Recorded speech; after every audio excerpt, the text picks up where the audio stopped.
Genre 01 for the 6th of March certificate course. And we did this was yesterday we did. Talked about what genre is. Normally we use genre to refer to a specially stylized text type or spoken discourse. And in text type, we mean things like poems or smaller poems like poses, stories, which are called narratives. Within narratives, we have tall tales, which are made up stories, fairy tales with goblins and witches. Fables have a bit of a moralistic turn to them, and other such things like that. So, a genre is a type of work that you do. Mostly, you would say upper primary and secondary, you'd learn about these, but in an EAL situation, you'd be doing EAP, which would only have those that would be necessary for IELTS academic. So you wouldn't be doing all of this. You'd be doing argumentative essays and so process writing and reports and things like that. But anyway, just to cover the ESL or EAL component in primary schools as well, we're talking about these other genres. And of course, we have movie genres, music genres, but we're just talking about the literary field and a little bit about spoken discourse. So genre, French word meaning kind. Okay, and so synonyms would be class, type, genus. And according to Brown, Teaching My Principles, genre has certain rules or conventions for its manifestations. The reason why we do genre-based learning is because then the students will know the formula for writing various text types. So all written language has permanence, means lasts forever, processing time, thinking about what it means, distance, meaning it can be SMS'd, orthography, which is a spelling, complexity, varying degrees of, formality, for example, vocabulary and, well, formality, complexity meaning like sort of inferencing, not explicit. So anyway, we need to learn about the register, which is the degree of formality to work out which genre. And to do that, we need to look at the purpose, which means we need to find out what the audience is.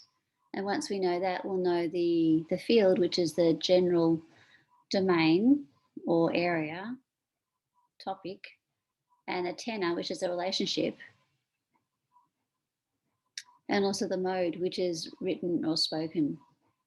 When we do the tenor, we also say whether it's formal or informal. And knowing all that will help us work out the genre.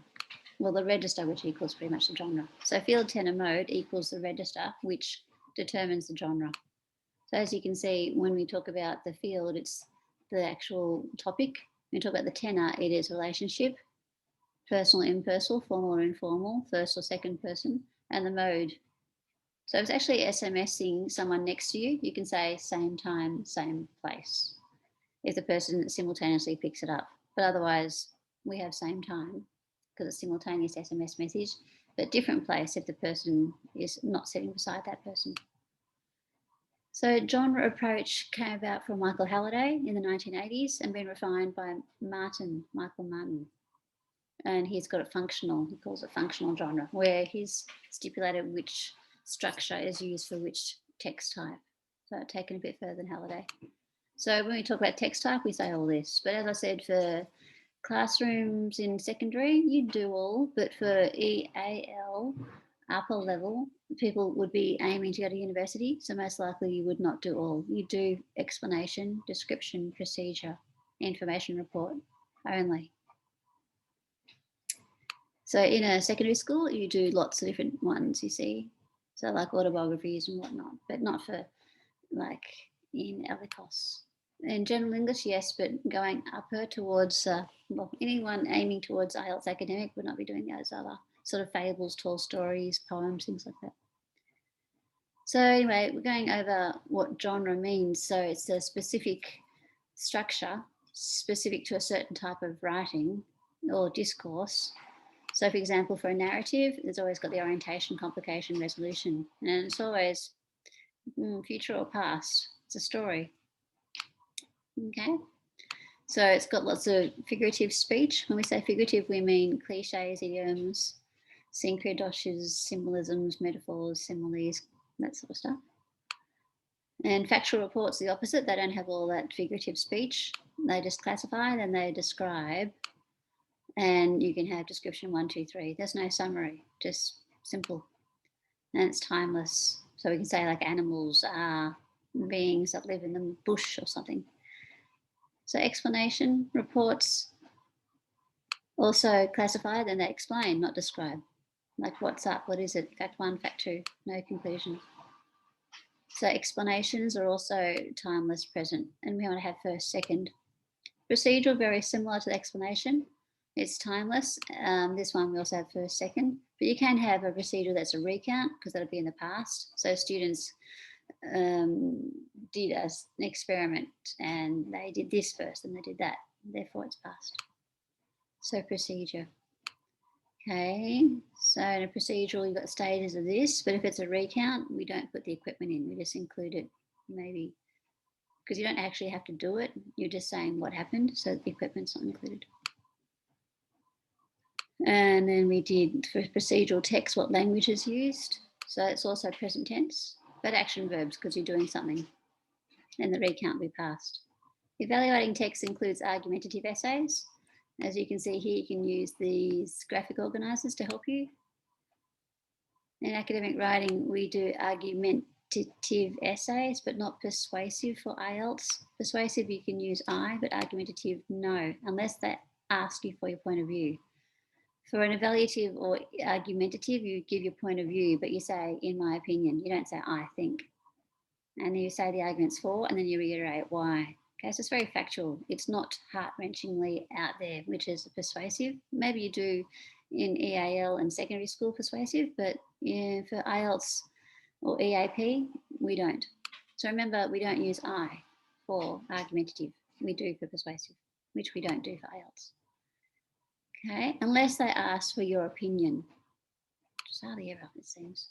So when we're doing IELTS, we can say things like, I believe that, or you could say this essay states. Actually, sorry, not I believe that, that's informal. So for IELTS academic, you say this essay states, so you don't say I think. Okay, so you can see here difference between persuasive and argumentative. Argumentative is what we do for IELTS. These two, yeah, and normal secondary school English classes. For the argumentative, we have lots of normalization, like smoking kills you. So the thing of smoking, the smoke word is not a verb there, it's a noun. Evaluative has pros and cons. It's timeless, have action verbs. It might have like evaluative, like risk analysis. So it's the pros and cons basically. That's for like setting up a business, so a bit different.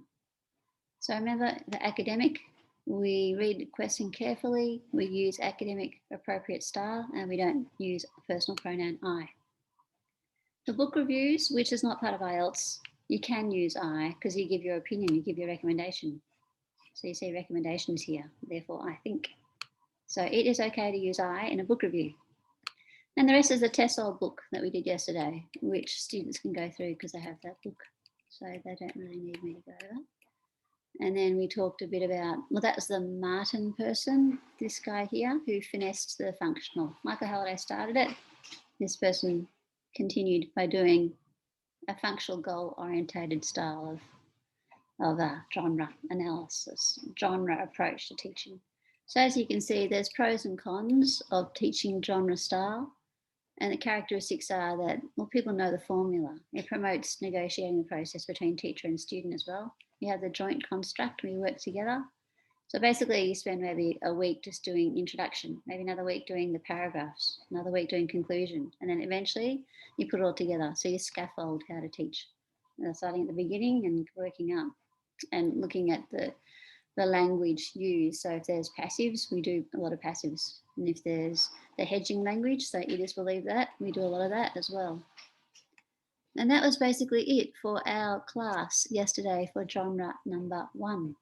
Thank you very much.